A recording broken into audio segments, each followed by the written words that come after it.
Hello, this is Caitlin Bryant, and my topic of choice for ACT 99 week 6 was standardized test scores. And this is something as a Keystone teacher, I know a relative amount about. I've been doing this for about 6 years, and I've had to teach for the Keystones in that length of time. And as being any student who's gone through standardized tests, I have a little bit of background from a student and teacher perspective, as well as the text I use. So let's jump into this.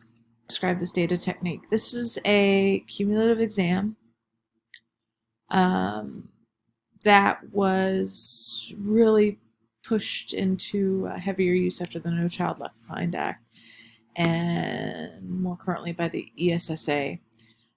This is a test that's varied based on student level, curriculum, and there are different state and federal tests. For federal, you're looking at the ACT, SATs. State level, it really depends on which curriculum and what sort of tests. We have here the PSSAs, Keystones.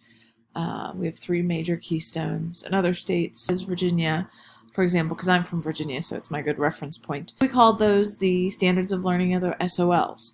And we had a ton when I went to high school. We had it for world geography and for biology. So we had it across the board, depending on the subjects. This was intended to level the playing field by offering a standard for all. In previous classes, I've learned more about this and how we can link this back to the space race. We've been in a constant need to prove ourselves academically, and standardized tests are a way for us to compare ourselves to other countries. And it's this constant academic race we've been in for quite some time. So what are the processes and procedures that are unique? There are state-regulated versions as well as federal, as I stated.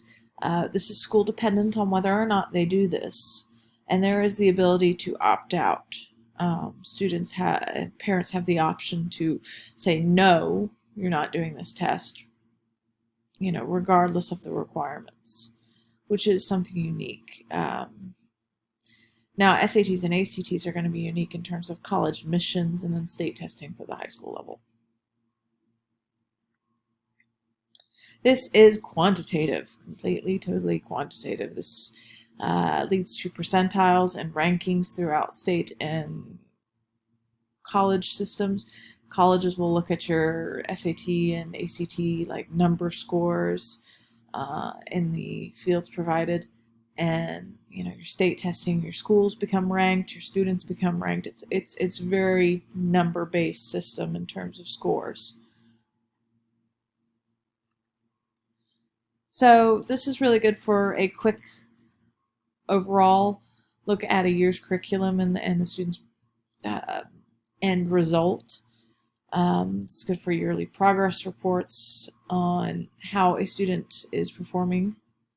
It's not a good step-by-step progress, but it's a good yearly average for what they're doing. And for SATs and ACTs, it's a college readiness scale for a lot of universities and colleges, and that ability to analyze and understand and read are very important, and just to problem solve. Some strengths with this data collection technique. It's a resource for research. A lot of the information from this is used in more intensive research on terms of student ability and learning. This does raise the standard for higher education and expectations for our students as they go through school. It creates a lot of accountability for the school systems. It's a very structured test, and there's not any favoritism in the test, in a sense that everyone gets to say it's like a one for all, one size fits all test. Which thereby lies the problem. Now, this is a lot of information on this, and I found a lot more bad than I did good in terms of weaknesses and reliability and ethical perspectives. And I'm not going to lie, I'm a bit biased on this test myself for somebody who's worked through it, and to acknowledge that I am myself a bit biased for this test. This is a mixture of stuff I found and I've experienced as a teacher. As I stated, I teach to a Keystone every year. I teach the biology Keystone. And I work very hard to make sure my students are ready for that. And last year was chaos, and this year will be chaos for that. Actually, my kiddos from last year have to take the test this winter, so I'm trying to scramble to review with my students who I no longer have and can't really interact with that much throughout the day because I don't see them, and try and get them ready for a test on a topic they've had more than 6 months ago. So I'm a little stressed about that. But beyond the point, so here are some problems with the test, or the system as a whole. The wording. The wording of the questions, depending on the test, is often more advanced than the student's current level. One of the big things a lot of my fellow teachers have to do, especially at our school, is teach them how to understand the language better, the wording, the phraseology, the expectation of answers. We have to teach how to take the test. I spent about 2 weeks before just going over practice problems, how to do this. This doesn't allow very much flexibility at all to accommodate a test taker. Students with very long IEPs, especially when it comes to test taking, are not going to get a lot of those accommodations met for a Keystone test, especially like reduced short answer. They can have extended time, they can have some like stuff read to them, but there's a limit to what they can get. They have 4 or more answers or short answer portions. They can't get around that. And if a student's not used to that, it's going to be very debilitating on their ability to do well on the test. What a state test can tell you about what's on it can be very vague. So teachers will try very hard to cover what's on the test, but things get missed. Now, we don't always know this until years later, until tests are released, but new vocab can pop up. New topics can be talked about that we didn't know were going to be on the test. We feel pressured into using it. There's a great deal of stress on students. This is not always the best determination of overall learning through the course. I mean, you could have a bad day when you take that test. You could be sick. You could have a lot of things go wrong, or if you're not used to taking this format of test, it's not going to tell much about your actual knowledge. And that goes into the test taking ability as well.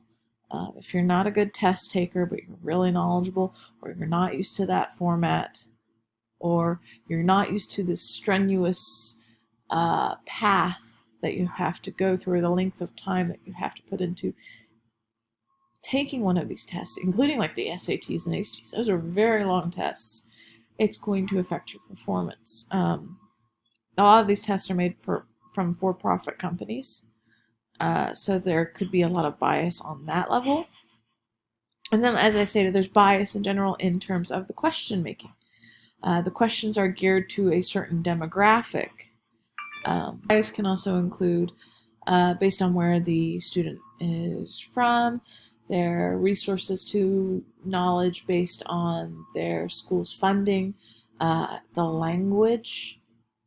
You could have language barriers, you could have dialect and differences of wording that a student may not get, and politics. Standardized testing is very political these days.